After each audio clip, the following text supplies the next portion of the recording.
एक और दिन, एक और स्पेल, एक और तबाही के मनाज़िर। फजरत के मुकाम पर 5 तारीख को पहुंचेगा। ये जो 4 अजला हैं, सबसे ज़्यादा नुकसान इनमें हुआ है। हमारे पास स्टाफ मौजूद है, पैरामेडिक्स और डॉक्टर्स मौजूद हैं। क्या हड्डियों को तो डैमेज नहीं कर रही नीचे? T20 क्रिकेट में हमेशा से मैं कहता हूँ कि पाकिस्तान की क्रिकेट ठीक है।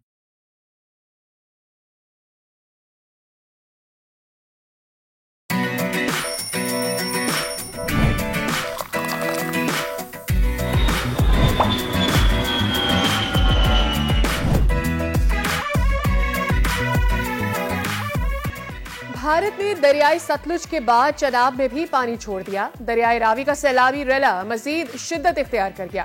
नेशनल हाईवे कोट इस्लाम के मकाम पर सैलाबी रेला पुल के ऊपर से गुजरने लगा। पुल टूटने का खतरा। कमालिया में हेड सधनाई को बचाने के लिए दरियाई रावी पर माई सफूरा बंद को बारूदी मवाद से तोड़ दिया गया। कबीरवाला के 30 और पीर महल के 12 देहातों को खतरा लाहक। दरियाई सतलुज में तुगयानी और लोधरा और बहावलपुर के 3 बंद टूट गए। दरियाई चनाब का बड़ा रेला मुल्तान में दाखिल रंगपुर के मकाम पर 24 से जायद देहात जेरे आब। मुल्क भर में सैलाबी सूरत हाल से मजीद 18 अफराद जाँ बहक और 29 जख्मी हो गए। मजमूई अमवात 881। पंजाब, खैबर पख्तूनख्वा, गिलगित बल्तिस्तान और कश्मीर में मजीद बारिश की पेशगोई महकमे मौसमियात ने खबरदार कर दिया। लाहौर, गुजरात, नारोवाल, सियालकोट, खारियां, पसरूर और दीगर इलाकों में कहीं हल्की और कहीं मूसलाधार बारिश। गुजरात में 24 घंटे तक मुसलसल बारिश। 506 मिलीमीटर रिकॉर्ड। शहर में अर्बन फ्लडिंग की सूरत हाल, लोग घरों में महसूर। सियालकोट में डीसी ऑफिस के अतराफ सबसे ज्यादा 110 मिलीमीटर बारिश रिकॉर्ड हुई। वजीर आजम शहबाज शरीफ का दौरा चीन। आज चीनी वजीर आजम समेत कई अहम शख्सियात से मुलाकातें करेंगे। SCO समिट समेत चीनी फौजी परेड में शिरकत। भारत को हज़म न हो सकी। चीनी तारीख की सबसे बड़ी फौजी परेड में वजीर आजम शहबाज शरीफ की शिरकत। रूसी सदर, शुमाली कोरिया के रहनुमा और ईरानी सदर मसूद पेज़ेश्कियान समेत मुख्तलिफ ममालिक के नुमाइंदे भी परेड में शरीक। चीनी सदर ने खिताब में कहा, आज दुनिया को जंग या अमन में एक को चुनना होगा। अगर आपको तनख्वाह कम लग रही है तो आप मुलाजमत छोड़ दें। मेयर कराची और यंग डॉक्टर्स में ठन गई मुर्तजा वहाब का हड़ताल करने वाले अब्बासी शहीद अस्पताल के डॉक्टर्स को शो कॉज देकर फारिग करने का हुक्म। मसीहा क्यों एहतजाज में मजबूर हैं, प्रोग्राम में यंग डॉक्टर्स के चेयरमैन से जानेंगे। और मुत्तहिदा अरब इमारात में जारी 3 मुल्की सीरीज में पाकिस्तान अपना आखिरी लीग मैच आज खेलेगा। शारजा में ग्रीन शर्ट्स मेजबान टीम के खिलाफ मैदान में उतरेंगे। उधर पाकिस्तान क्रिकेटर हैदर अली के खिलाफ मैनचेस्टर पुलिस ने ज्यादती का केस खारिज कर दिया। क्रिकेटर के खिलाफ कोई इल्जाम साबित ना हो सका। पुलिस जराये की बोल न्यूज को तस्दीक बताया, ना काफी शवाहिद की वजह से केस खारिज किया गया। अस्सलाम वालेकुम, खुश आमदीद। भली करे आया जी आया नू बखैर आखले। वशत के दुनिया बोल है के साथ मैं हूं फैसल करीम और मैं हूं सादिया साहब से। यू नो व्हाट, हम रोजाना कोशिश करते हैं जब हम सुबह आए तो we talk good, we talk positive, but कुछ दिनों के लिए शायद हमें शो का आगाज ही ऐसे करना पड़ेगा कि एक और दिन, एक और स्पेल, एक और तबाही के मनाजिर। यानी कि पंजाब में सैलाब ने क़यामत ढा दी है और सिर्फ 48 घंटों में 3 लाख अफराद बेघर हुए हैं। जबकि 1 महीना की बात की जाए तो इस दौरान मुतासरा अफराद की मजमूई तादाद 13 लाख तक जा पहुंची है। बिल्कुल, उसमें मुतासर होने वाले ऑब्वियसली वो इलाके ज़्यादा हैं जिनका बॉर्डर हमारे भारत से लगता है। कल फिर वहाँ से पानी छोड़ा गया है और मुजफ्फरगढ़, नारोवाल हो गया, सियालकोट, दर्जनों दीगर अजला जो हैं इससे मुतासर हुए हैं। 33,000 देहात कह रहे हैं कि ज़ेरे आब आ गए हैं, जिसमें लोगों के खेत खलियान बर्बाद हो गए हैं, घरों की दीवारें मलबा बन गई हैं। बड़े शहरों को बचाने के लिए दरियाओं का पानी ज़रई ज़मीनों की तरफ छोड़ा जा रहा है, जिसकी वजह से देहात को ज़्यादा नुकसान आ रहा है। किसान सब कुछ डूबते हुए देख रहे हैं। अच्छा, ऐसे में जो रेस्क्यू एहलकार हैं ये हमारे इस वक्त फ्रंट लाइन हीरोज़ हैं और किश्तियों के ज़रिए हज़ारों लोगों को निकाला है। फ़ौज के दस्ते और ड्रोन भी तमाम तर कार्रवाइयों में शामिल हुए हैं। हुक्काम के मुताबिक अब तक 40,000 अफराद रिलीफ कैंप्स तक पहुँचे हैं। आप सोचिए, 3 लाख का फिगर, 6 लाख का फिगर, 13 लाख का फिगर, रिलीफ कैंप्स में 40,000 पहुँचे हैं। वहाँ हालात जो हैं वो भी हम आपके सामने रख देते हैं। कहीं पे पानी नहीं है, कहीं पे सफाई नहीं है, बिजली तो खैर क्या ही होगी। तो गंदा एक और सादिया, एक और इशू ये है कि जो गंदा पानी इस वक्त जमा हुआ है उससे बीमारियां भी जन्म ले रही हैं। अच्छा, एक तो ये कि उस पानी में मच्छर की अफजाइश हो रही है, लोगों को उसकी वजह से भी डर हो रहा है। दूसरी चीज़ ये है कि हम कल भी ये बात कर रहे थे कि अब जो मच्छर से फैलने वाला वायरस है वो उसके बहुत ज़्यादा उसकी टाइप्स आ गई हैं। सिर्फ एक वायरस नहीं होता, यानी डेंगू आ गया, आपका चिकनगुनिया आ गया, सो ऑन, और बहुत ज़्यादा है। अभी पाकिस्तान में तो ये नहीं है, लेकिन वी नो अफ्रीका में हमने इन्हीं सैलाबों की वजह से जीका भी देखा था। तो दुआ करते हैं कि ये पाकिस्तान में ना हो।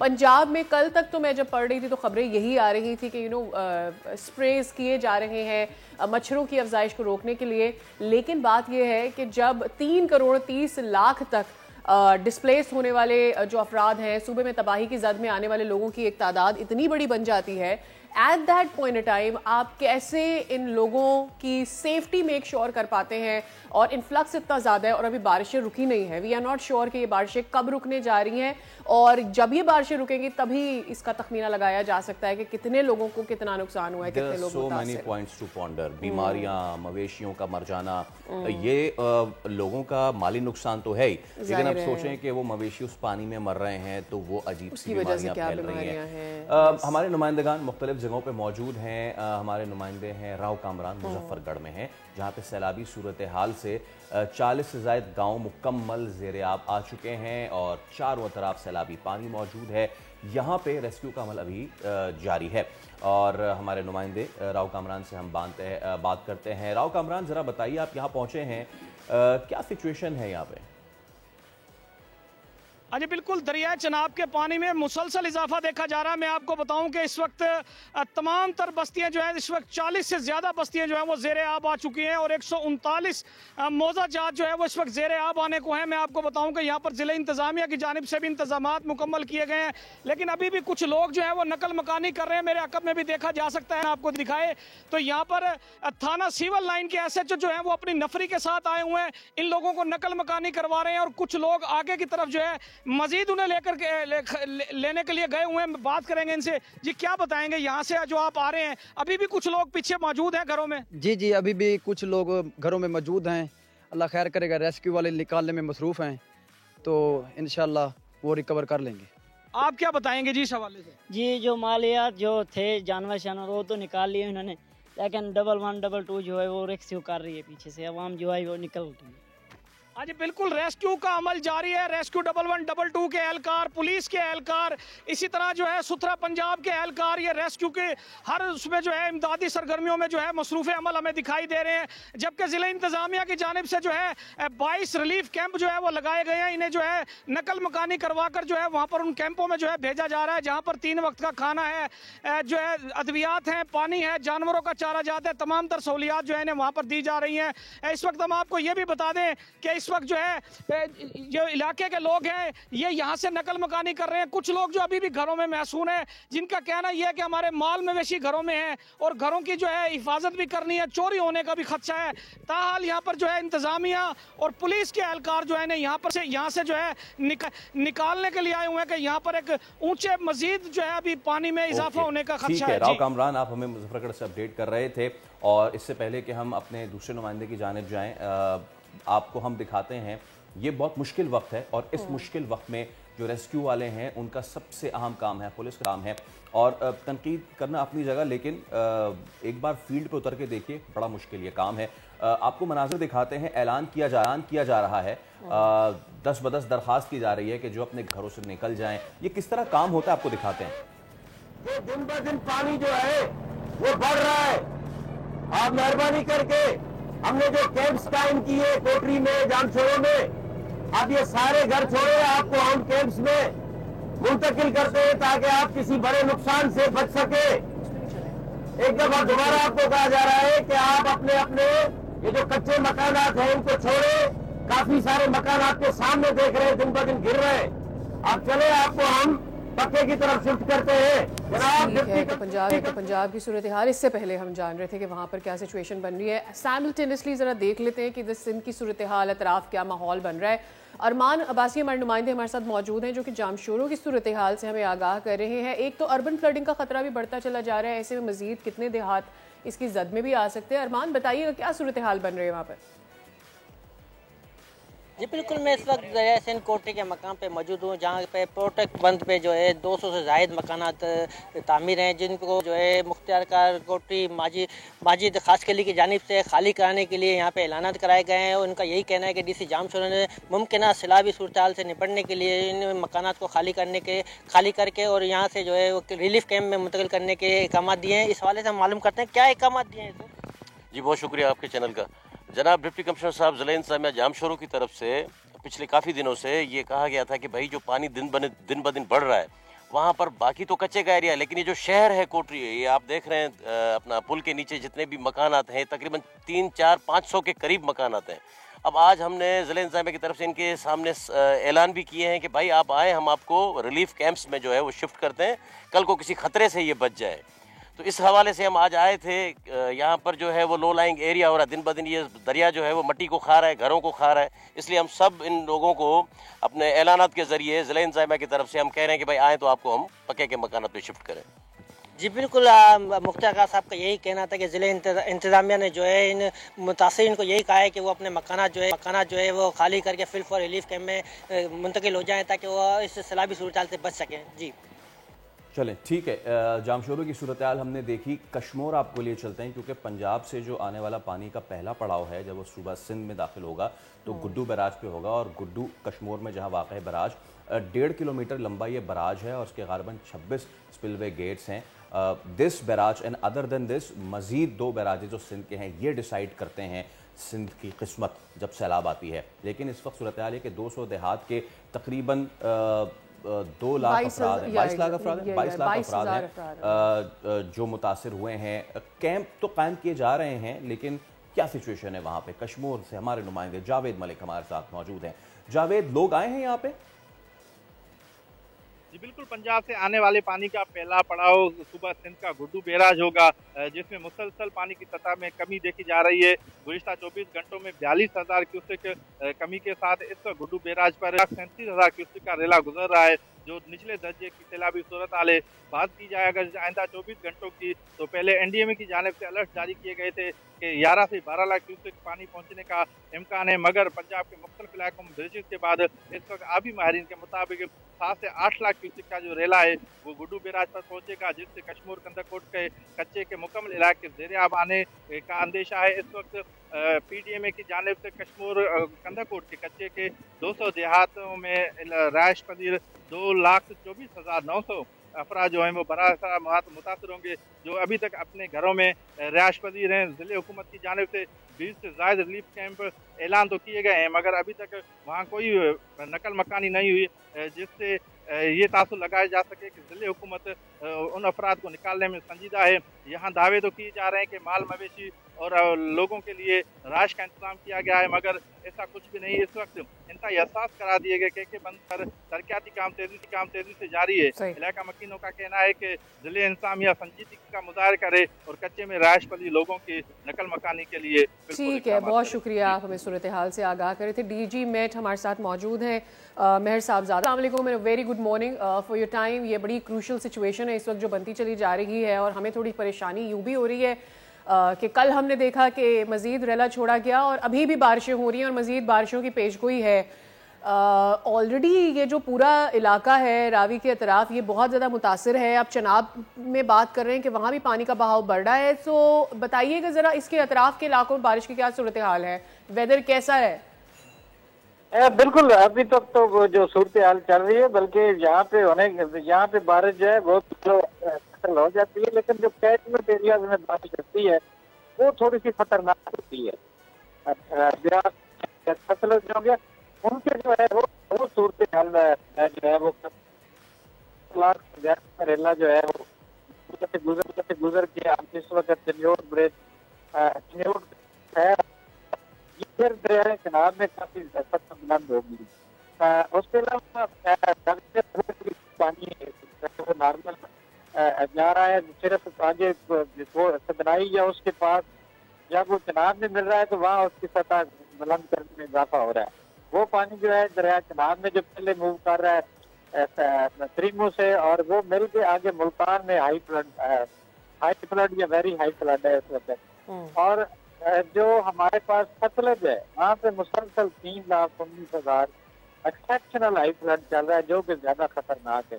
सबसे ज्यादा सूरत हाल जो खतरनाक इस वक्त है वो सतलज में मुसलसल कई दिनों से ये सूरत हाल चल रही है, और अगर बारिशें ज्यादा होगी फिर कैचमेंट एरिया जो है उसका सतलज का तो तंग करेगा। मेहर साहब, मुझे ये बताइए, अब गुड्डू से पानी निकल के अब आगे आ रहा है, सिंध की क्या सूरत हाल है? पंजाब में तुमने देखा कि अभी मैं बता दूं, अभी पानी पंजनत भी नहीं पहुंचा। हमारे पास उम्मीद है कि पंजनत पे पानी जो पहुंचेगा वो तकरीबन आप कह लें कि जी 7 लाख या 6 और 7 लाख के दरमियान पानी पहुंचेगा। तो गुड्डू पे जो है वो पानी जो है वो ज्यादा इतना यही 7-8 लाख क्यूसेक करेला जाएगा और यानी एक्सेप्शनल हाई फ्लड तक जाएगा। लेकिन इससे पहले जो खतरा था ना कि जी ज्यादा पानी, वो नहीं है तकरीबन आप कह लें 8 लाख करेला या 7 लाख इतना जाएगा। अच्छा, इससे पहले जो 12 या 13 लाख का तखमीना लगाया जा रहा था वो क्या वो तो खतरा तो टल गया। अदर थिंग इज कि अगर मजीद बारिश होती है या भारत मजीद पानी छोड़ता है, अगर मजीद भी बारिश होगी तो वो आप देखें कि पीच जो है आप पीछे बन रही है तो पानी करेला इसी तरह चलता रहेगा। इतनी ज्यादा वो नहीं है, हम कहेंगे कि जी वो पीक बन जाएगी। ठीक है। और मेहर साहब, पंजाब में मानसून का इख्तिताम कब है? सिंध में आखिरी मानसून कब है? इस हवाले से हम अंदाज़ा ऐसे भी लगा पा रहे हैं कि कम से कम एक चीज़ से तो हमारी ज़रा जान खुलासी हो ना, बारिश कम हो तो फिर ये पानी भी इसी तरह उतरता रहे। मानसून बारिश जो है अभी तक आप कह लें कि अभी तक एक्टिव है, कोई ऐसी बात नहीं है कि जी हम कहें कि जी बिल्कुल खत्म हो गई है। अभी तक ये देखें, ये ना पंजाब से खत्म हुई है ना अभी सिंध को भी दोबारा इफेक्ट हो सकती है। तो आप देखेंगे कि ये सिलसिला लेकिन मिड के बाद शायद थोड़ा कम हो जाए मानसून का। ठीक है, बहुत शुक्रिया मेहर साहब आपके वक्त के लिए, और आपने हमें मालूमात से जो है वो मुस्तफ़ीद किया। हम अपने नुमाइंदगान से अपडेट्स लेने का सिलसिला जारी रखे हुए हैं। मेल्सी का रुख करते हैं और यहाँ पे हेड साइफन पर दरिया सतलज की अगर बात की जाए तो यहाँ पे 90,000 क्यूसेक सैलाबी पानी इस वक्त गुजर रहा है। सूरत हाल संगीन हो सकती है। लोग अपनी मदद आपके तहत बंद बांधने में मसरूफ़ हैं, और ये क्यों? क्योंकि घर बार तो बचाएं, फसलें भी बचा सकें। हम मजीद ज़रा इस पर बात कर लेते हैं। We have got correspondent from there, Sohail Naqvi. Sohail Hussain Naqvi, ज़रा बताइए इस वक्त मेल्सी की क्या मनाजिर हैं? सतलुज में इस वक्त ऊंचे दर्जे की सैलाबी सूरत हाल है। मेल्सी हेड साइफन के मकाम पर इस वक्त बस्ती नेमत अली में मौजूद हूँ। यहाँ पर मकामी अफराद सैलाबी सूरत हाल के बायस बंद को अपनी मदद आपके तहत मजबूत करने में लगे हैं। मकामी अफराद हमारे साथ मौजूद हैं, इनसे बात करेंगे। जी बताइएगा इस वक्त क्या सूरत हाल है यहाँ बंद की जो है? हाँ जी, बिस्मिल्लाहिर्रहमानिर्रहीम। हम यहाँ के रिहायशी हैं हेड साइफन पर, तहसील मेल्सी। ये सामने हेड साइफन है और इस पर जो गेज चल रही है वो तकरीबन 1 लाख के बराबर चल रही है। अल्हम्दुलिल्लाह हम अपनी हिम्मत करके जो है बांध को मजबूती से जो है ना बांध रहे हैं। ये सामने देखें, ये जो है ना, ये सामने जो है ना सिलाब जो है चल रहे हैं। हम मजबूती से बांध को जो है बांध रहे हैं। हुकूमत हमारा साथ नहीं दे रही। अल्हम्दुलिल्लाह अल्लाह के फजल और करम से अभी तक मेल्सी में लोग बड़े परेशान लग रहे हैं कि हुकूमत उनका साथ नहीं दे रही है। अब देखते हैं कि अब मजीद यहाँ पर आगे जो सूरत हाल बन रही है उस पर क्या लोगों का रिएक्शन रहता है, कितनों को इवैक्यूएट किया जाता है। DGPDM में इरफान अली कारिया साहब हमारे साथ मौजूद हैं। अस्सलाम वालेकुम sir, very very good morning to you. You been giving interviews, हमने देखा कुछ चैनल्स पर आपकी बात भी हो रही थी। एक बड़ी तादाद में ये जो पिछले 48 घंटे मजीद क्रूशल हो गए हैं, कल बारिशें हुई हैं, ज़रा बताइएगा क्या सूरत हाल है दरियाओं की इस वक्त?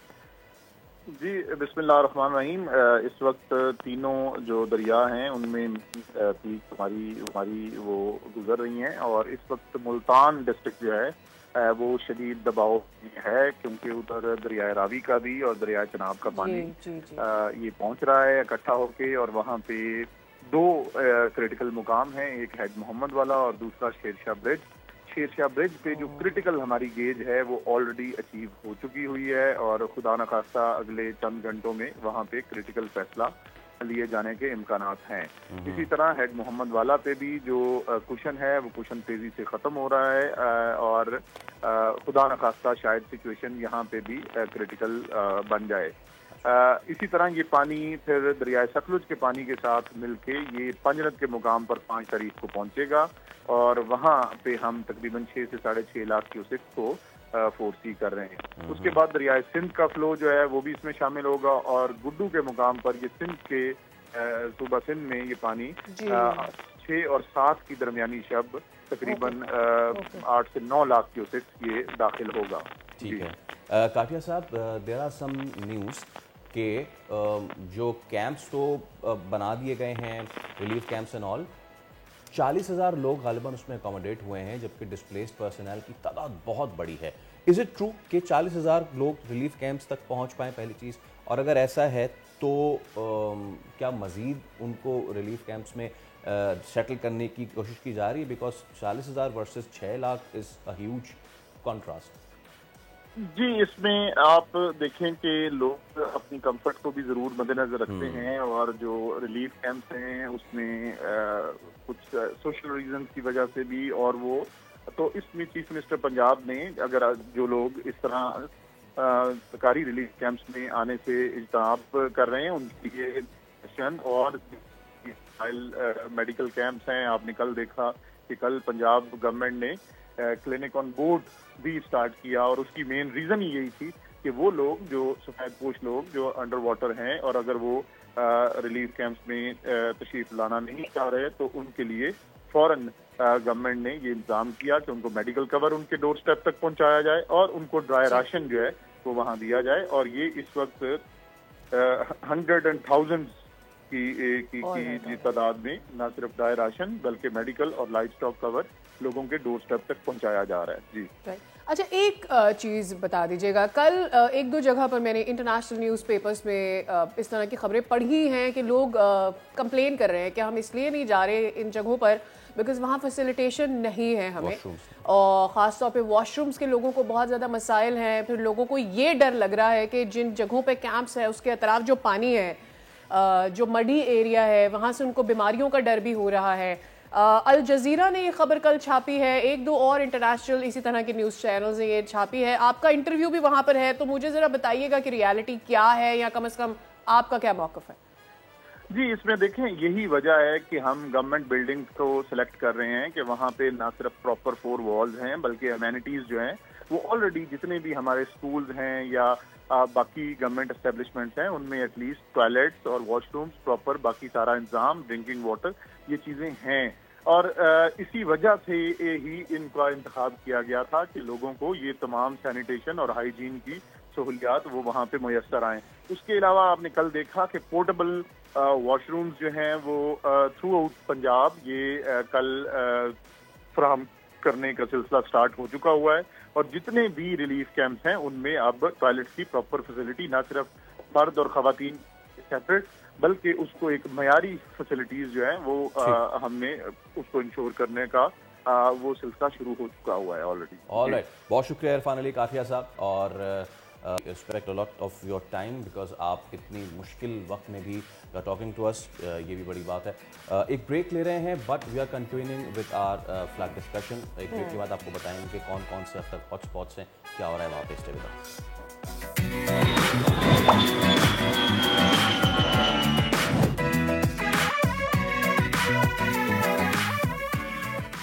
एक बार फिर आपको कहेंगे खुशामदीद।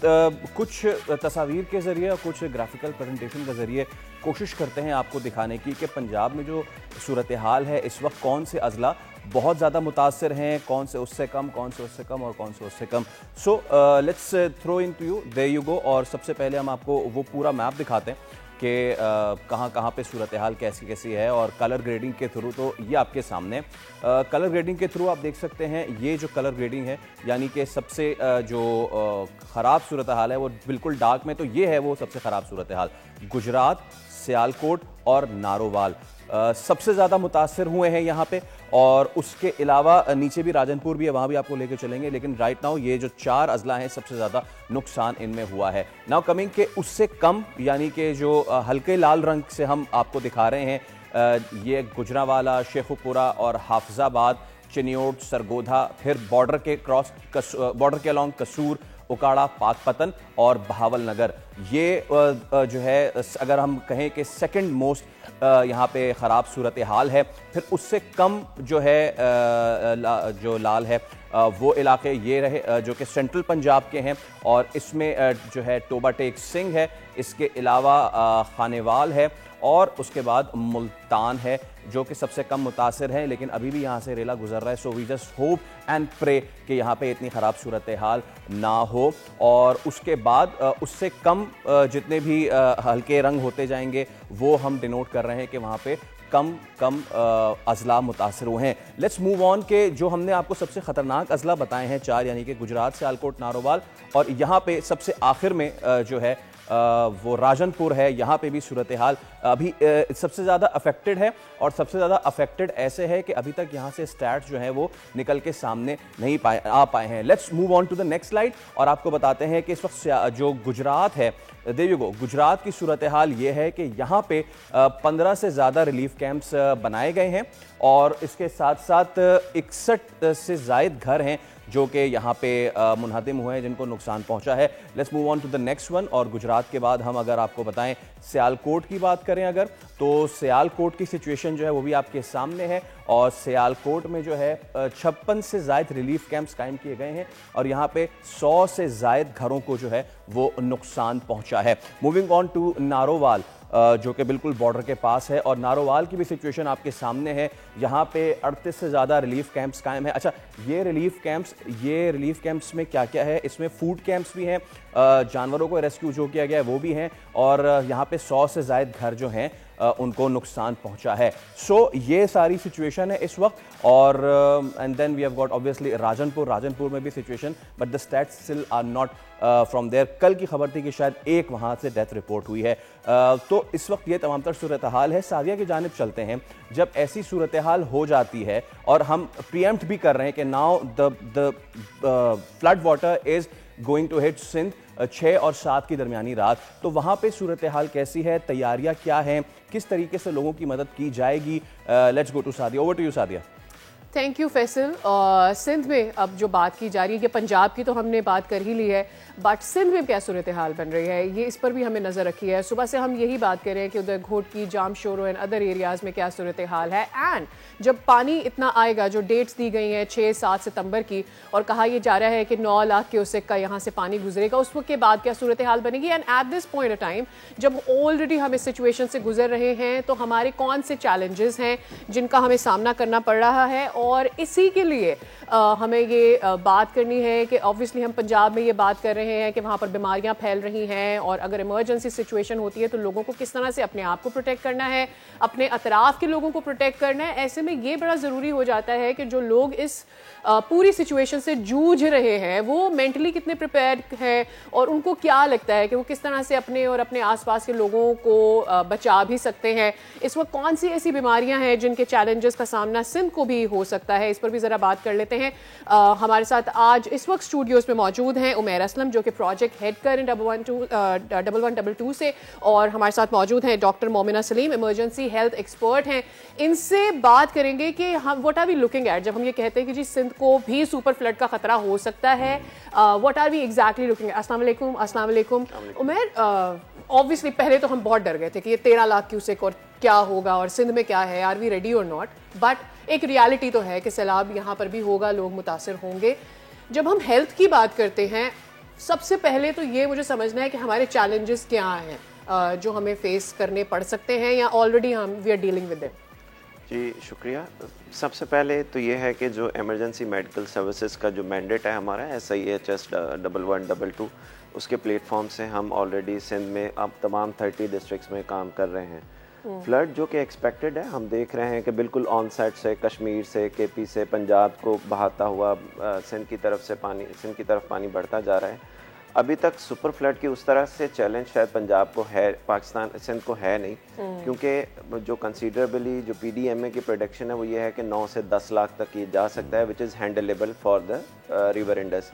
जो उसके बचाव बंद है उनके अंदर रहेगा।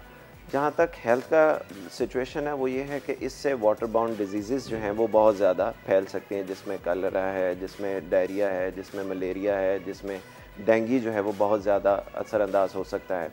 तो हमारे प्लेटफॉर्म से इमरजेंसी मेडिकल सर्विसेज के कॉन्टेक्स्ट में हमारे पास तकरीबन अभी इस वक्त 600 प्लस एम्बुलेंसेज हैं जो कि state of the art ambulances हैं, जो कि हमने इन एरियाज़ में ऑलरेडी डिप्लॉय कर दी हुई हैं।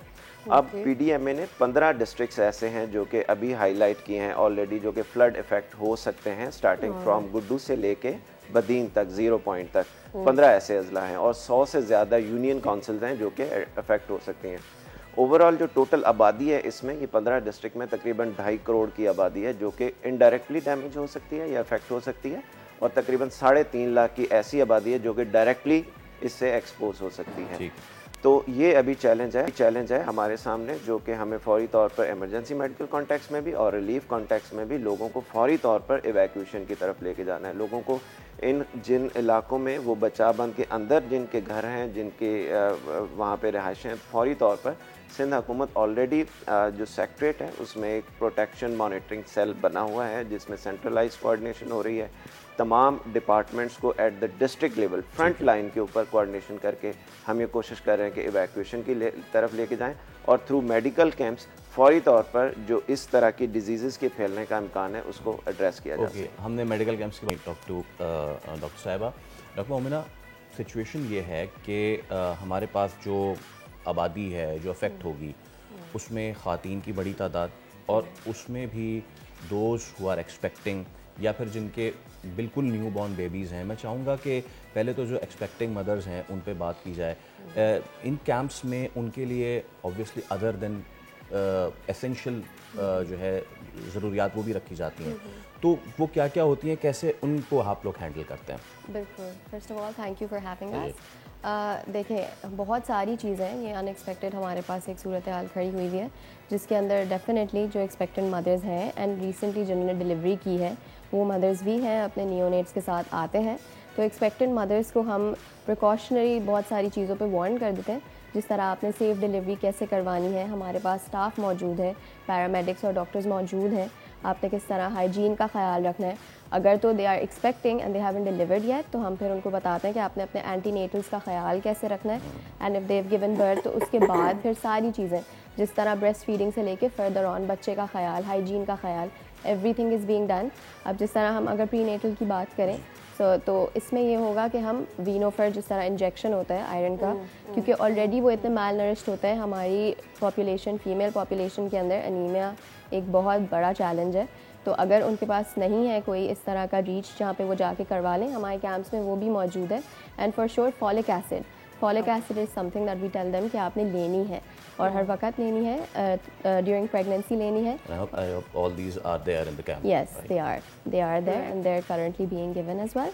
तो इन सारी तमाम चीज़ों का ख्याल रखा जाता है, हाइजीन का ख्याल रखा जाता है, सेफ़ डिलीवरी जिस तरह हो सकती है। We have delivery kits ready as well कि अगर उनको ऐसा किया जाता है और उनको काउंसिल किया जाता है कि अगर आप लेबर एक्सपीरियंस करें तो ट्रू लेबर क्या है, फॉल्स लेबर क्या है, तो उनको ये चीज़ें भी बताई जा रही हैं। फॉर एग्जांपल मैं आपको बताऊं, अगर ट्रू लेबर की हम बात करें तो उसमें हम यही बस एक रफ सी उनको गाइडलाइन ही दे सकते हैं कि अगर आपको महसूस हो कि 1 मिनट के अंदर 10 दफ़ा आपका पेट सख्त हो रहा है, जिसको हम कॉन्ट्रैक्शंस कहते हैं, वो अगर आपको, it's a rough estimate, it's not the definition, right. But then like अब ये तो obviously we have to deal with this and obviously वहाँ पर आपकी टीम्स भी काम कर रही हैं। जो लोग नहीं पहुंच पाते हैं, लाइक पानी है, लोग गुजर भी रहे हैं, लोगों के छोटे बच्चे भी हैं, लोगों के सरों से ऊपर पानी है, जो हमने पंजाब में सूरत हाल देखी है। सो ऐसे में CPR and some other basic information लोगों के पास होनी चाहिए। Can you help with us कि किस तरह से लोग खुद अपने आप को और अपने सामने वाले लोगों को बचा सकते हैं, व्हाट कैन बी डन, और क्या ये बच्चों के लिए भी हो सकता है, कैसे कर सकते हैं? एंड वन मोर थिंग, अगर तो सिंस हमारे पास इस घंटे में वक्त ख़त्म हो रहा है, what we can do is हम इसको ब्रेक के बाद कंटिन्यू भी कर सकते हैं, सो दैट देखें मैनिकिन भी है, each and everything, so why not के आप लोगों की मौजूदगी का फ़ायदा उठाते हुए या आप हमें करके ना बताएं बल्कि आज आप हमें सिखा के जाएं, right, so that you know अगर हमारे सामने भी ऐसी सिचुएशन आती है, so we can demonstration can help us, but lot of people who are, जो number of times because you guys are so trained, you know, और जो एक लेमैन होता है जब वो खुद करने जाता है तो वो परेशान हो जाता है। तो आई थिंक सर हमारे साथ ही रहें, डॉक्टर साहब आप हमारे साथ रहेंगे, हम एक ब्रेक ले रहे हैं, ब्रेक के उस पर हाजिर होंगे। तो ये डमी सिर्फ वैसे हमने लिटाने के लिए नहीं बुलाई है, आपको बताएंगे भी, एक तो ये कि इन इलाकों में अगर आप फंसे हुए हैं और आपके सामने कोई मेडिकल इमरजेंसी आ जाती है तो आप उससे कैसे निकल सकते हैं, और अगर इन इलाकों में नहीं भी हैं, एज अ रिस्पॉन्सिबल सिटीज़न आपकी एक बेसिक जिम्मेदारी होनी चाहिए कि आपको दिस फर्स्ट एड और ये सारी चीज़ें आनी चाहिए। वेटिंग एक ब्रेक, बट डॉक्टर मोमिना हमारे साथ मौजूद है, हमारे साथ मौजूद है। एक ब्रेक के बाद बाहर हाजिर होंगे, stay with us.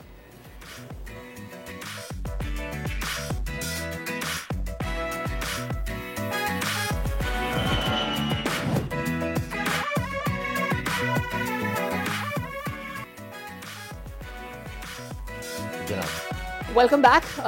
Less time but a lot to learn मेरे ख्याल में। तो शुरू करते हैं। हमने ब्रेक से पहले ये बात की थी कि ये ज़रा एक डेमोन्स्ट्रेशन आपके सामने हो जाए, मैं भी सीख लूँगी एंड प्रॉब्ली मेरे थ्रू बहुत सारे लोग सीख लेंगे, because I am a layman सीख सकता है, फिर कोई भी सीख सकता है, बाकी लोग भी। So can you tell me कि मुझे क्या करना है अगर किसी की सांस नहीं आ रही है, तो मुझे पहले तो पता कैसे चले कि इसकी सांस नहीं आ रही है? फर्स्ट ऑफ ऑल पहले क्लैरिफाई करूंगी कि ये जो डेमोन्स्ट्रेशन हम करेंगे वो ज़मीन पे होनी चाहिए, फ्लैट सरफेस पे होनी चाहिए, but just for learning purposes. Studio की जो इस वक्त सिचुएशन है उस हिसाब से ठीक है, हमने इसको टेबल और आपने सांस लेने का पूछा तो हम नाक से चेक करते हैं अगर सांस आ रही है या नहीं, और जो सीने की मूवमेंट होती है उससे देखते हैं अगर सीना ऊपर या नीचे जा रहा है या नहीं उससे।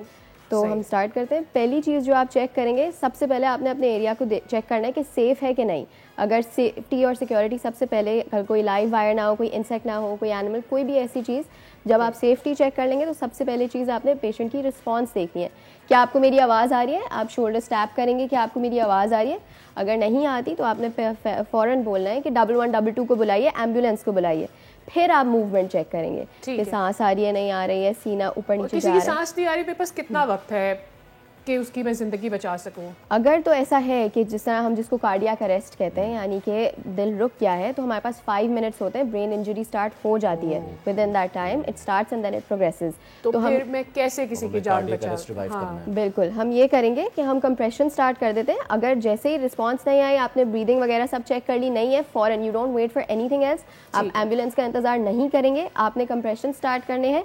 और कंप्रेशन का तरीका ये होता है कि जो सीने का बीच का हिस्सा होता है यहाँ पे बिल्कुल, जहाँ पर बेसिकली डिप आपको दिखता है। बिल्कुल आपने यहाँ पे अपना हील ऑफ द हैंड, इसको डोमिनेंट जो आपका हैंड है, सख्त पार्ट होता है मेरे हाथ का, मैं उसको यहाँ रखती हूँ। बिल्कुल बेसिकली अच्छा, मेरी ये टेक्निकल पोजीशन है कि मैं इतनी करीब हूँ इसके कि मैं इसके एडजेसेंट आ जाती हूँ। बिल्कुल मैं अपना हाथ यूँ रखती हूँ, ये मेरा डोमिनेंट हाथ है, और उसके ऊपर आपने दूसरे अपने हाथ को लॉक करना है और एल्बोज को लॉक कर दें आप। ठीक है, ये मेरी लूज नहीं होनी चाहिए। बिल्कुल आपने जो भी जोर लगाना है वो शोल्डर्स के थ्रू आएगा। सही है, आपने अपना एम रखना है कि आप इसको नीचे दबाएं, जोर लगाएं, और ये एटलीस्ट 2 to 2.5 इंचेस तक डेप्थ में जाना चाहिए। फिर मुझे कितनी देर इसको रोक के रखना है? आपने फौरन से इसको छोड़ना है जैसे ही आपको वो डेप्थ महसूस होगी, लेकिन वेट करना है कि जो सीना है वो पूरी तरह से ऊपर आए, फिर नेक्स्ट आप सीने के अंदर कैपेसिटी है कि वो खुद अपनी जगह वापस ले। बिल्कुल ऐसा। अब मैंने दूसरा कंप्रेशन करना है, मैं दूसरी दफा उसको नीचे करती हूँ, 2.5 इंच तक नीचे जाती हूँ। बिल्कुल 2 से 2.5 इंच तक जाएंगी और इसको मुसलसल कंटिन्यू रखेंगे। और ये कितने पंप्स मुझे करने हैं, लाइक कि जब मुझे लगे कि इसके बाद बहाली का अमल शुरू हो सकता है? देखिए 100 करेंगे और ओवरऑल आप तब तक कंटिन्यू रखें जब तक आप कर सकते हैं, या जब तक आपको अटेंडेंट ना मना कर दें, या हेल्प ना अराइव हो जाए,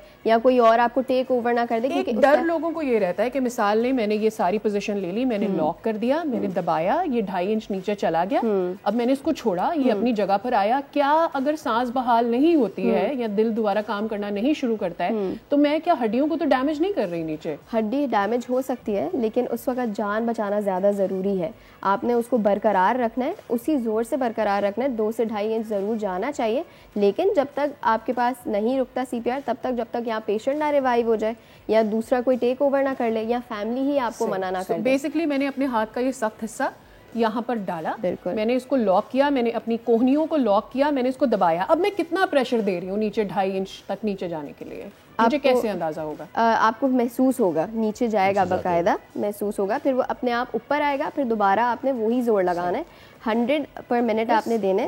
बिल्कुल। Go for 10 compressions then. Let's demonstrate. ये मेरे हाथ का ये मेरा सीधा हाथ है, ये मैंने रखा, ये उसका सख्त हिस्सा है, मैंने दूसरा लॉक किया हाथ, मैंने कोनियां अपनी लॉक की, और मैं यूं नीचे गई, और फिर मैंने उसका वेट किया, ये सीना वापस ऊपर आया है, मैंने दोबारा किया, और फिर मैं ऊपर आई। Do you have to keep it pressed? No, you have to make sure सीने का इंतजार करना है कि वो ये इट विल कम इटसेल्फ, ये वापस ऊपर आए। बिल्कुल इस तरह करके होगा।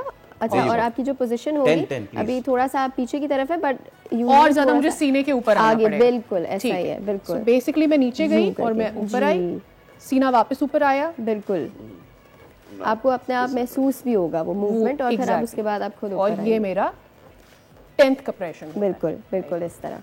Right. Alright, thank you so much doctor Momina, thank you so very much.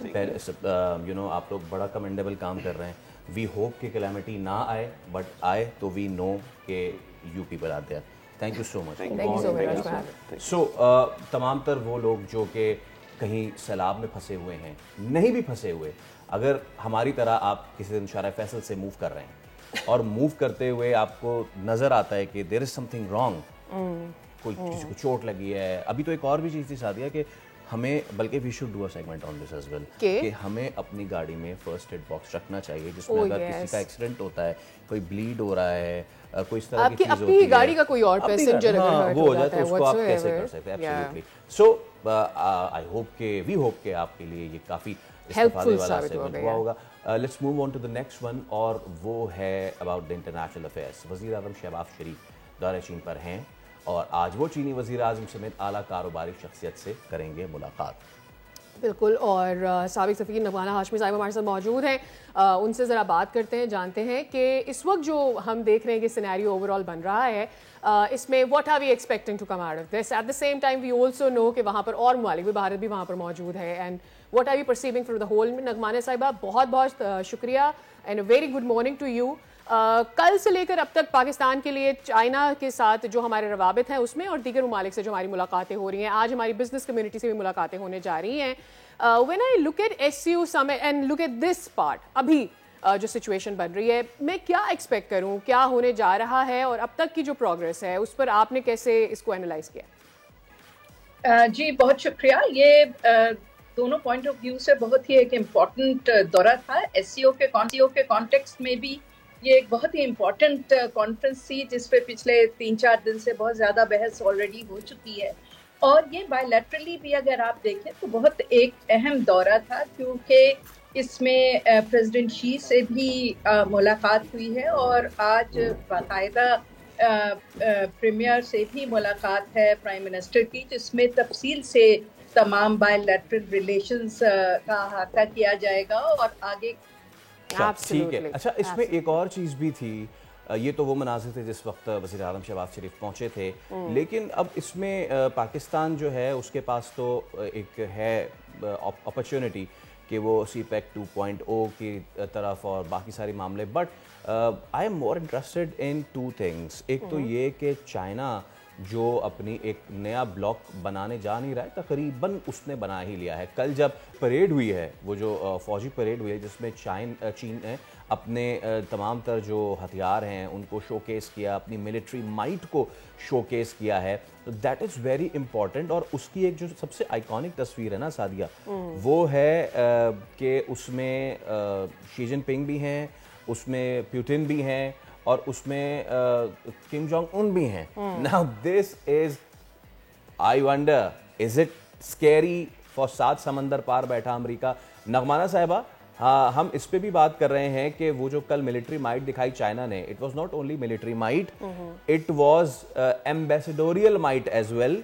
उसमें पुतिन का साथ आना, उसमें किम जोंग उन का साथ आना, what message is China giving to the world, specially to America?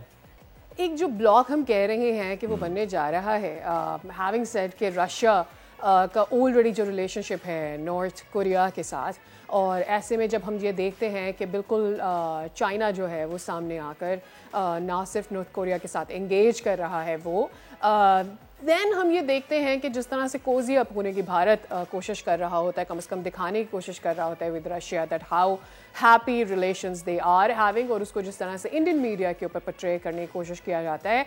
मेरे लिए एक्चुअली अहम सवाल ये है कि Pakistan is dealing with both the sides. Pakistan obviously has good relationship, long standing relationship, a partnership with China, और उसके साथ साथ हमें ये भी देखना है कि हमारा जो बिजनेस डेवलपमेंट हो रही है, ट्रेड डेवलपमेंट हो रही है हमारी USA के साथ, उस पर क्या रहता है। नगवाना साहब, फैसल ये सवाल कर रहे थे कि हमने कल नॉर्थ कोरिया और चाइना को कोजी अप होते हुए देखा है। हम बातें कर रहे हैं कि जी चाइना अपना एक ब्लॉक बना रहा है या बना चुका है, आपका क्या एनालिसिस है इसके ऊपर? देखिए, जहाँ तक SCO का ताल्लुक है तो ये 25 साल पहले ऑर्गेनाइजेशन बनाई थी और रशिया और चाइना इसके फाउंडिंग मेंबर्स में से हैं। और ख़ास तौर पे पिछले 3 साल पहले जब चीन और रूस ने अपने तमाम तर जो इख्तलाफात हैं उन्हें बालाए ताक रख के और एक strategic cooperative partnership for all times की है for working together in the new era, तो ये ताल्लुकात तो नेचुरली अब बेहतर से बेहतर कर होते जा रहे हैं। और एससीओ का ये जो 25वां इजलास है, ये आई थिंक बहुत बड़ा एक शोकेस है of the strength of SCO, क्योंकि इसमें अभी आप देखें ना कि तमाम खित्ते के यूरेशियन लैंड मैस के तमाम ममालिक इसमें शामिल है और तमाम एक पेज पे इस वक्त नजर आ रहे हैं। और हमें ये बिल्कुल नहीं भूलना चाहिए कि देखिए इसमें 4 तो रिकग्नाइज न्यूक्लियर पावर्स हैं और नॉर्थ कोरिया फिर एक और न्यूक्लियर पावर तो है। तो ये एक बहुत इम्पोर्टेंट स्ट्रेटेजिकली खित्ता है और मेरे ख्याल से तो ये जिस वक्त में कॉन्फ्रेंस हुई है और इसका ये भी बहुत इम्पोर्टेंट है कि ये कॉन्फ्रेंस चाइना की रोटेटिंग प्रेसिडेंसी इस वक्त जो है एससीओ के पास थी। तो ये एक तरह से आप देखिए coming of age of SCO है। ये वो अपने ककून से निकल के अब उन्होंने अपने स्प्रिंग वो जो विंग्स हैं वो स्प्रेड कर दिए हैं। दुनिया के सामने ये उन्होंने साबित कर दिया है कि ये बहुत एक फाल ऑर्गेनाइजेशन है जिसको आप साइडलाइन नहीं कर सकते। नगमाना साहबा, एक चीज़ में यहाँ पे बल्कि 2 चीज़ें, शहबाज शरीफ ने 2 बड़े अहम बयान दिए हैं। एससीओ के कॉन्फ्रेंस के मौके पे उन्होंने चीन को मुखातिब करके कहा कि जी हम चाहते हैं कि ये जो तमाम तर मामलात हैं इसके समराज से सब इस्तेफादा करें, एक ये बयान। दूसरा, जब वो व्लादिमीर पुतिन से मिले और उन्होंने वाशगाफ 2 टोक अल्फाज में कहा, भाई we respect your relation with India but we Pakistan want our relations with you as well. So how important are these 2 statements from Shehbaz Sharif? देखिए, पहली बात तो ये कि इस जो एससीओ की समिट था, इसका पूरा जो थीम था वो था शेयर्ड फॉर मैनकाइंड के, और पूरा जो एससीओ का स्ट्रेस है वो इसी बात पे है कि जी this is a new model of international relations जहां हर एक की सॉवरेनिटी और डेवलपमेंट को रिस्पेक्ट किया जाए। और इस नए जो एरा है इसमें कोई भी मुल्क किसी और मुल्क को बुली ना करे, बल्कि कोऑपरेशन के साथ मिलजुल के आगे चलना चाहिए, because there is enough space in the world के एक आप मल्टीपोलर वर्ल्ड डेवलप करें और कोऑपरेशन को लेके ये जो है पर्सन पीपल फोकस्ड डेवलपमेंट करें और उसके साथ आगे चले। तो this is totally in line with the theme of SCO.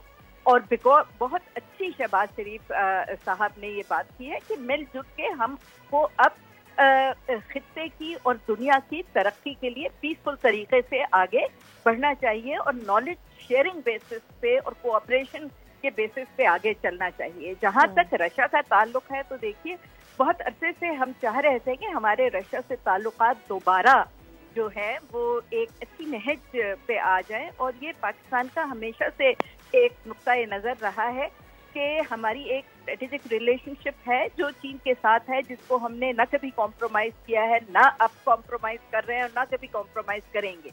Having said that, हम सारी दुनिया के साथ अपने ताल्लुकात बेहतर रखना चाहते हैं, खास तौर पे खित्ते के ममालिक के साथ। तो ये बड़ी अच्छी बात है कि हमने डी लिंक किया है रशिया के साथ, जो अपने ममालिक हमारे ताल्लुकात हैं उनको इंडिया के साथ, जिस तरह हमारे चीन के साथ बहुत अच्छे ताल्लुकात हैं। तो रूस ये तो नहीं कहता ना कि आप के चीन के साथ क्यों हैं तो हम इंडिया के साथ ज्यादा अच्छे हैं तो आप वो ना रखें।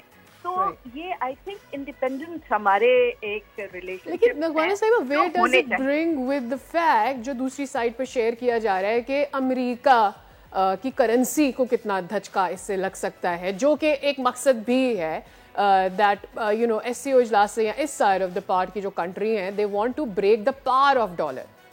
हाँ जी बिल्कुल, देखें this debate has been going on for 2-3 years now. बहुत ही इसमें पेशरफ्त ऑलरेडी हो चुकी है, क्योंकि चीन ने ऑलरेडी 3 साल पहले अपना क्लियरिंग हाउस बना लिया था और बहुत सारे ममालिक उस क्लियरिंग हाउस के थ्रू जो है वो जाते हैं, सिर्फ नहीं इस्तेमाल करते। इसी तरह ब्रिक्स जो है उनका बहुत डिटर्मिनेशन है कि वो ये डॉलर की एक्सप्लॉयटेशन जो है और जो political pressure, economic pressure, strategic pressure आता है, बिकॉज आप सब चीज़ें डॉलर में कर रहे हैं, उसको खत्म करके रियल जो एसेट होता है गोल्ड, मिनरल, वाइन, इनके ऊपर उसको लेके जाएं, फाइनेंशियल और इकोनॉमिक स्ट्रेंथ को, और डॉलर के मुकाबले में आप या अपनी करेंसीज में ट्रेड करें या फिर आप कोई कॉमन करेंसी बनाए जैसे ब्रिक्स की है। बहुत अरसे से आप देखें चाइना और रशिया रूबल्स और युआन में कर रहे हैं, और उनके बाकी जो साउथ एशिया के और ममालिक हैं, हमारा अपना चीन के साथ बहुत सारा काम जो है वो युआन में हो रहा है, रुपीस में हो रहा है। तो ये तो बहुत ही इम्पोर्टेंट उस लिहाज से बिल्कुल ठीक है नमाना साहब, बिल्कुल ठीक है। We are coming short of time, but thank you so much for your time. जी हाँ, बिल्कुल ये जो की जा रही है वो ये की जा रही है कि अमेरिका और यूरोप को बावर कराया जाए कि दुनिया मगरिब नहीं है, सिर्फ एक दुनिया मशरिक भी है, और उस मशरिक में सूरज उभर रहा है, और देखना यह है कि उभरता सूरज जो है वो कितनी जल्दी उभरता है। एक और मकसद इसका ये है that the power doesn't reside with any one region, it gets broken and it gets divided as well। और अब भी यही होगा कि वो डिवाइड ही होगी, not any one country will be able to rule the rest of the world। और हर reason में एक मजबूत मुल्क होगा, जो सूरत हाल इस वक्त बनती नजर आ रही है। Well that is it, but what do we have next? हम एक ब्रेक ले रहे हैं, क्योंकि ब्रेक के बाद है हार्ट ब्रेक। हमारे साथ ही रहिएगा, कहीं नहीं जाइएगा, मिलके फगोले फोड़ेंगे बिल्कुल।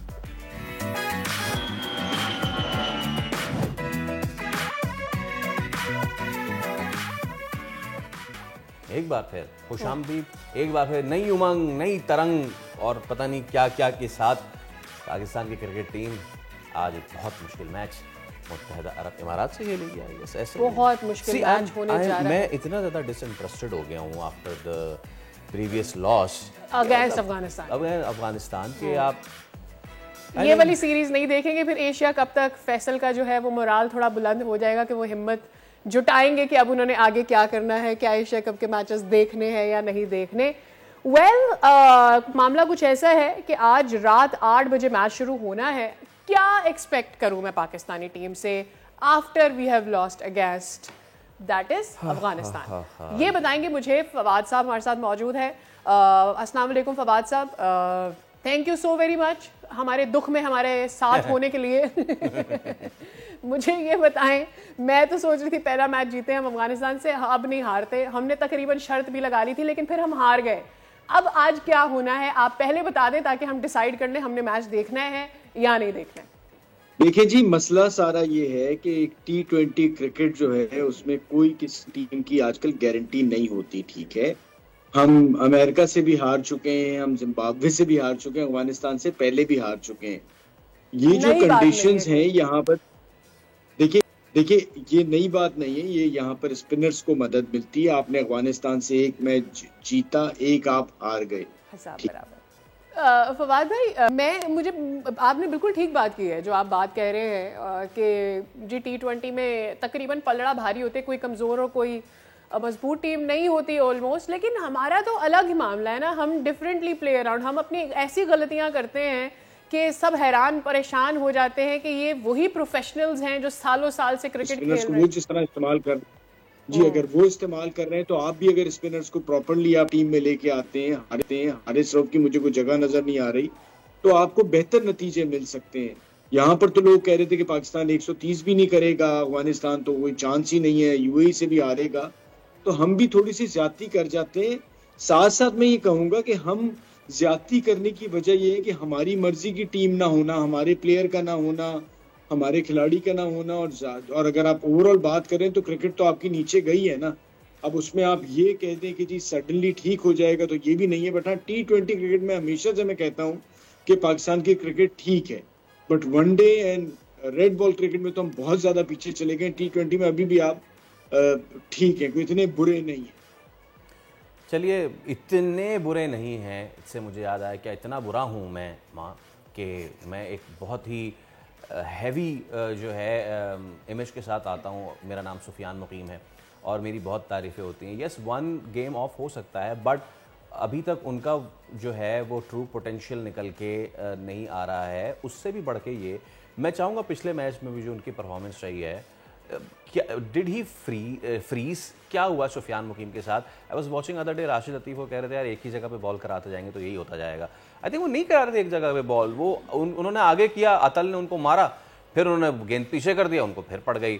सो आप कह रहे थे ना कि यार आप भी स्पिन खिला दें, तुमने खिलाई ना स्पिन, फिर ये हुआ। एक मार्क डिफरेंस नजर आता है फवाद भाई पाकिस्तान के स्पिनर्स में और अफगानिस्तान के स्पिनर्स में। पाकिस्तान के स्पिनर्स जब अच्छा कर रहे तो फिर चढ़ के अच्छा करेंगे, लेकिन जब बुरा कर रहे तो कमबैक नहीं करेंगे।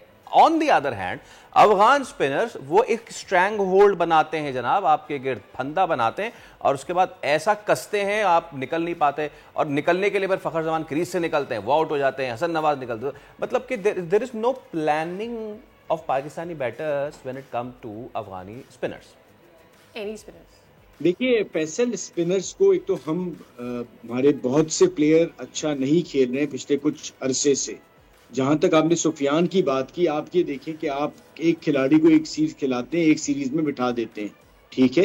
अफगानिस्तान अगर आप मुकाबले में देखें तो कितना ज्यादा कॉन्फिडेंस उन स्पिनर्स के पास है। मोहम्मद नबी को देख लें, राशिद खान को देख लें, इवन नूर को देख लें, तो वो कॉन्फिडेंस का होना बहुत जरूरी होता है और उसके साथ आप बेहतर होते चले जाते हैं। अब देखें एक मैच बुरा हुआ और हमारे यहाँ तनकीद शुरू हो गई, तो ये हमारे यहाँ बहुत जरूरी है और हार को भी ना बड़े दिल से बर्दाश्त करना जरूरी है as a cricket fan.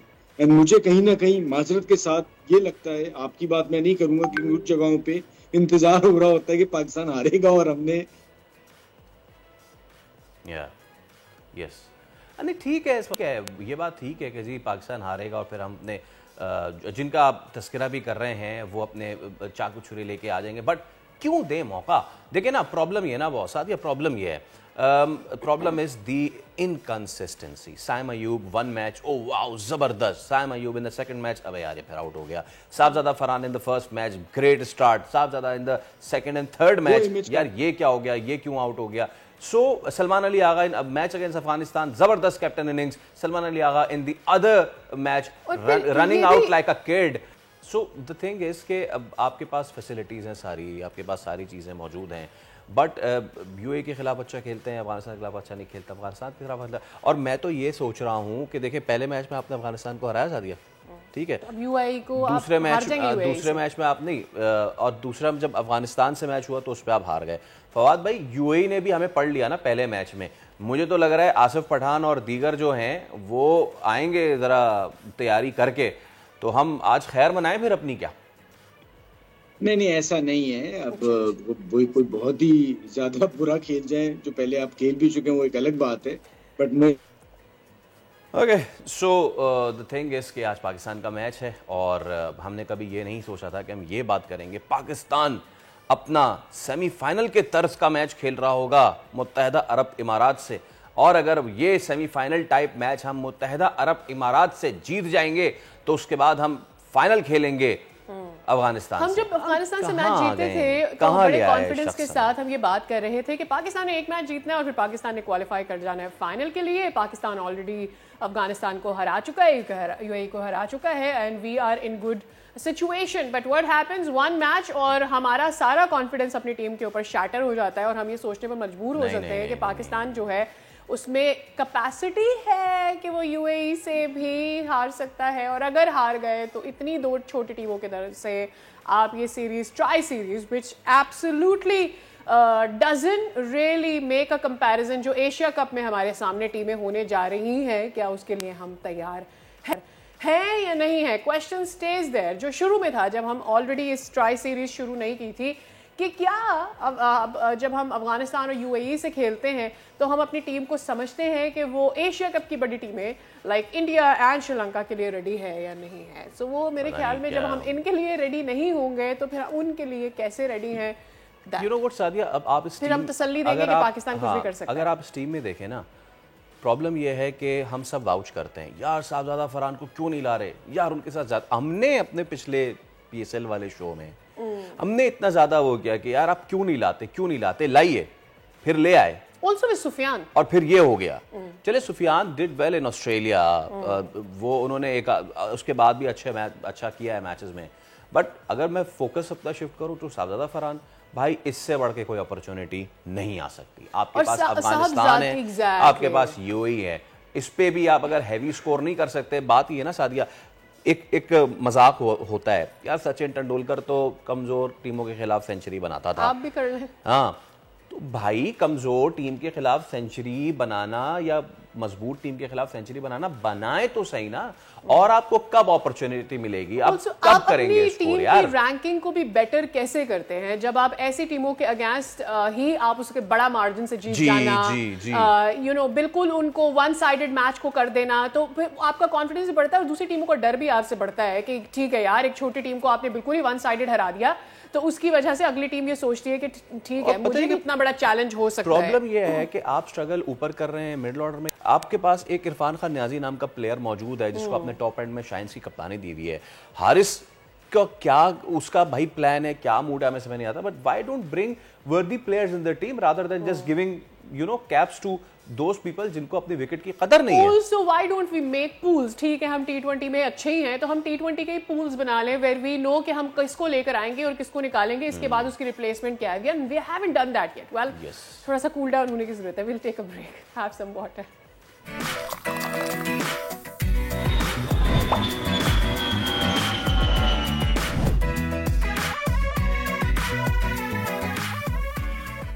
Welcome back again. एक दफ़ा फिर से दुनिया बोल है में आपको कहेंगे खुशामदीद and really hope that you had a good start to the day and if you haven't we pray and hope that आपकी मुश्किलें आसान हो और आप भी आसानी में आकर अपनी सुबह, अपने दिन, अपने वक्त को अच्छा कर सकें।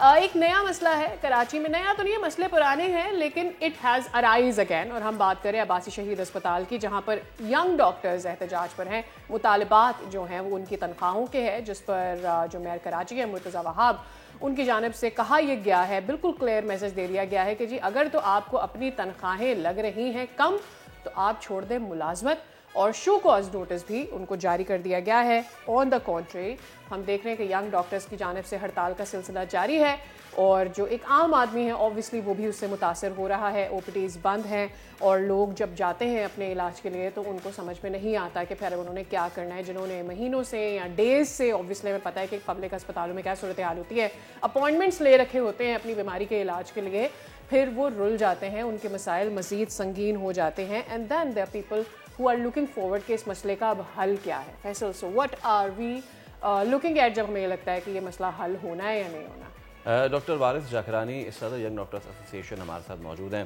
Doctor Waris, thank you so much for your time. मसला है क्या सर, पहले तो ये बताइए।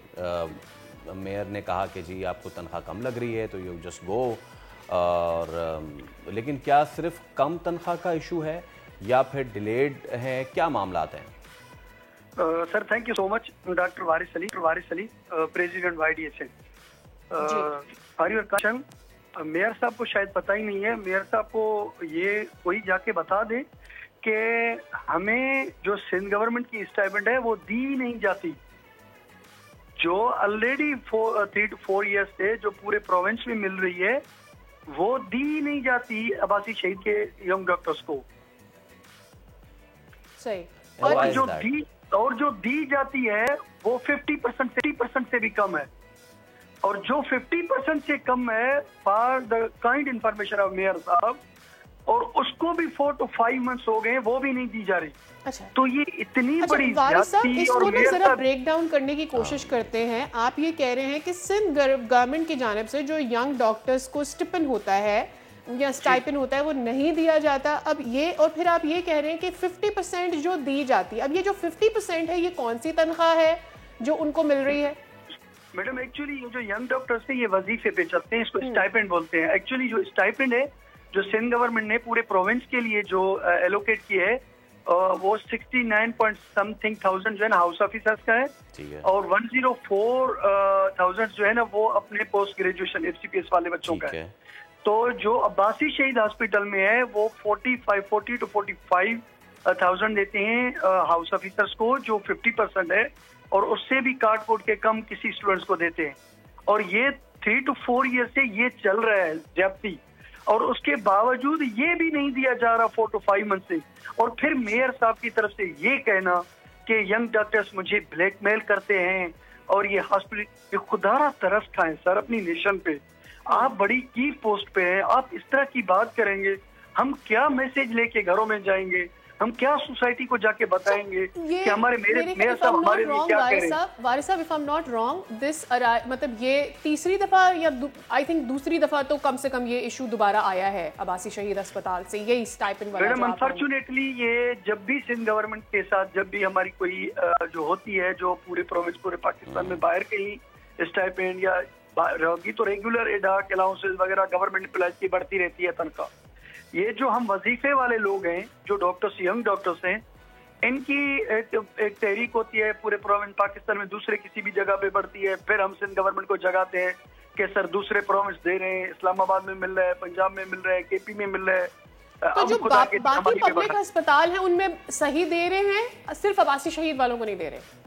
मैडम ये जो जितने भी आपके हमारे KMC के अंडर आते हैं ना, तो उनको कम दिया जा रहा है। अच्छा। और बाकी जो है वो क्योंकि वो सिंध गवर्नमेंट के साथ अटैच्ड हैं, AG सिंध के साथ, तो जैसे ही नोटिफिकेशन होता है। मेयर साहब तो शो कॉज दे रहे हैं, तनख्वाह आपको नौकरियों से निकालने की बात कर रहे हैं, मामले का हल बातचीत में नहीं अगर हल होता, जो आई डोंट नो, मेयर साहब की बात से बज़ाहिर मुझे ऐसा लग रहा है, are you willing to fight this case legally in any court?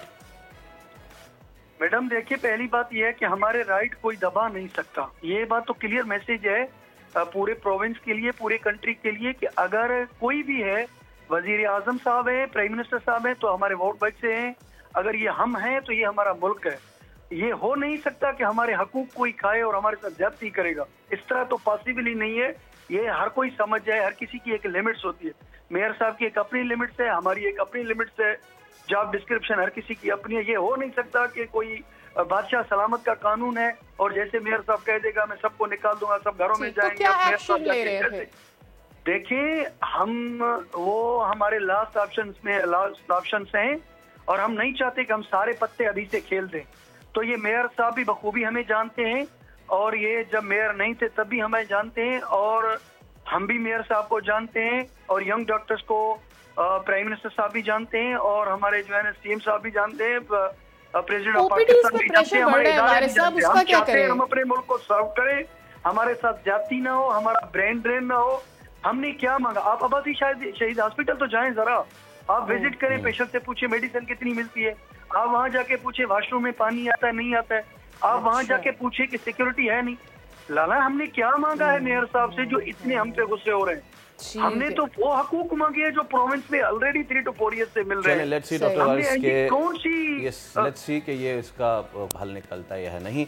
We hope कि निकले, बिकॉज इस तरह की कोई भी चीज़ होती है एट द रिसीविंग एंड होता वो मरीज है जो कि सिर्फ कराची नहीं पूरे सिंध से, इवन बलोचिस्तान से यहाँ पे आया हुआ होता है। I'll just shortly repeat it again कि वो महीनों से अपनी बारी का इंतजार कर रहे होते हैं। Basically, जब वो अपनी OPD के टाइम पे पहुँचते हैं, उनका इलाज नहीं होता, ये उनके लिए तकलीफ है और वो गरीब अवामी है जो पब्लिक किसी अस्पताल में आ रहे हैं। वेल, हम होप करते हैं ख़त्म हो जाए, मामला किसी तरफ हल हो जाए, बट विद दैट हमारे शो का वक्त भी हो गया है ख़त्म। We will see you tomorrow and talk a little more about what is happening around.